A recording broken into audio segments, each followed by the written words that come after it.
You're likely familiar with tempo training. You know, taking the 3 to 5 seconds down, slowing the eccentric phase so it takes you 3 to 5 seconds, all under the guise of eccentric training or maximizing hypertrophy. Well, unfortunately, neither of those are true. And purposefully slowing down the eccentric phase is likely negatively affecting your speed, strength, and power development as a fighter. This is all based on Bill Smart's internal jump data with his UFC and professional MMA fighters. In fact, if you check out the podcast episode I just did with them recently, you'll get a deep dive into this topic. And while I can't share everything with you, I can share the most important points that can influence your training as an MMA fighter.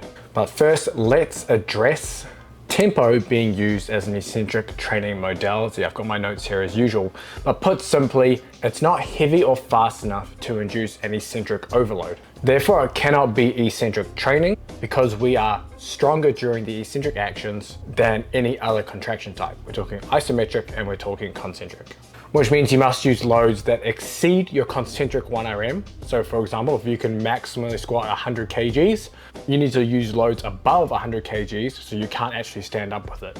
That would be an example of eccentric overload. Or you need to overload it with speed.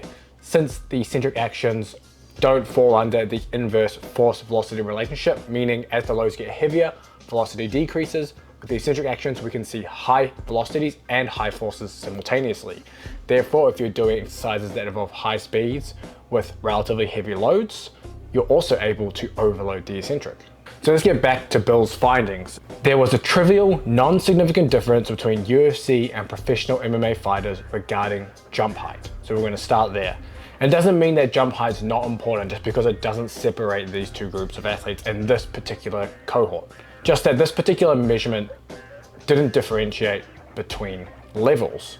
But what did differentiate are the eccentric variables. Specifically, eccentric peak velocity, eccentric deceleration impulse relative to body mass, and force at zero velocity relative to body mass. And the new MMA 365 2.0 programs heavily lean into this, along with the Olympic throwing periodization models within the Sweet Science of Fighting training app, which will be live very soon.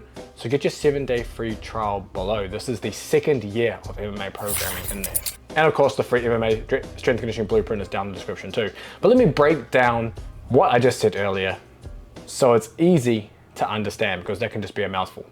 So we start with the eccentric peak velocity. It is the maximum speed reached during the descent, which means being able to descend faster during a jump is a quality world-class MMA fighters possess compared to professionals. And when I'm talking world-class versus professionals, I'm talking UFC top 5, top 10 versus UFC fighters that fight professionally but not in the UFC.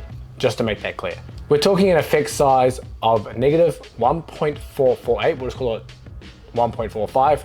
And what that means is, I'm gonna show you this little standard deviation graph here to make this a little easier to visualize. But this graph shows how data is distributed with standard deviations. If you distributed the UFC and professional fighters data, a 1.45 effect size would mean placing the average UFC fighter in this cohort around the 95th percentile compared to the professionals. So if you took a sample size of UFC fighters and professional MMA athletes into one cohort, the UFC fighters should be in the 95th percentile for this quality on average. Again, UFC fighters are on average in the 95th percentile compared to professionals. And finally, the force at zero velocity is the force applied at the eccentric concentric transition. So when you're about to essentially stop completely to reverse the jump, you could call it the isometric portion of the jump if you wanted to.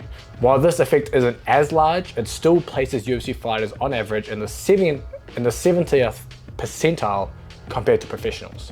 And these were the largest effects comparing these world-class UFC fighters to professionals in other organizations. Now, I will add that his cohort of fighters definitely come from a more striking-based background. If you took the same methodology and maybe tested the Dagestani MMA and UFC camps, you might not find this particular outcome just because of their maybe heavy grappling backgrounds. So just something to bear in mind here regarding this data set. Now, if you watch how Olympic weightlifters jump versus say a springy track athlete, you'll clearly see the differences in jump strategy to the extreme. You'll see that Olympic weightlifters take a slower descent, they dip really deep, so they have more time to produce that force because they're just so muscularly driven. A springy track athlete, typically you'll see take a shorter dip and they're able to almost spring off the ground. And this is exactly why prescribing tempo or using it consistently on your main lift is likely hurting you rather than helping you, especially since we want fast eccentric actions to facilitate faster and more powerful concentric contractions. But why? Well, we can look at this at face value. A slow descent does not meet the demands of a fast one. You know, if you want to get faster, you have to train with speed. This is a great observation to make, but there's also more to it under the hood. The structural and the morphological changes from the two types of training differ dramatically. To make it really simple, we can just call this eccentric overload versus concentrically biased training, since tempo training is just that. There is no eccentric overload, so it's concentrically biased, and we have an eccentric overload. Now, regarding Bill's findings, emphasizing eccentric specific adaptations is probably a good thing to do as an MMA fighter. And here's why, just from a quick overview of the adaptations we're looking at.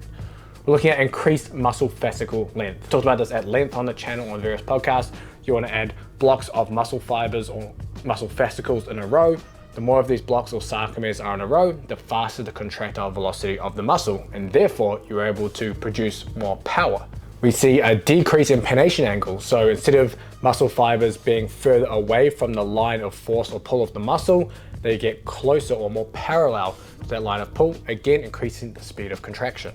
We see a shift to faster twitch muscle fibers. Typically we're looking at shifts more towards the type 2X. Whether that's important for MMA fighters, probably not, because of the need to be able to go for 3-5-minute rounds. However, a greater proportion of type 2 muscle fibers is probably generally a good thing. You see increased tendon stiffness, and along with that, you'll see reduced tendon hysteresis. So think of being like a golf ball or a bouncy ball hitting the ground. It hits the ground and rebounds straight away.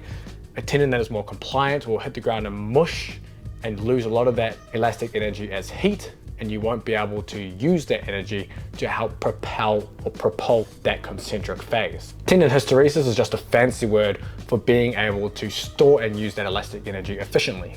And all of this amounts to being able to generate high forces and high power at high speeds, which is essentially a hallmark of athletic performance. Now, tempo training gives you a lot of the opposite adaptations to many of these, which may make you rethink the idea of using tempo within your lifts. And we're talking typically you get like 3 to 5 seconds down and then 1 second up, or whatever is prescribed. But I do want to emphasize one thing. These findings don't make concentric force production obsolete. As an example, within this data, concentric peak force relative to body weight had moderate effect favoring UFC fighters. So you still got to be able to produce high amounts of force during the concentric phase. Now, what's nice is better eccentric qualities will help facilitate more forceful concentric contractions, so there's no reason not to place an emphasis on them. And you're going to do that anyway within a well-rounded training program. And by now you're probably wondering how you even put this into action and how you even piece this together. Well, lucky for you, it's all broken down in this video right here, as I run through a periodization strategy from Olympic medalist throwers that is perfect for delivering these adaptations to make you a faster and more powerful MMA fighter.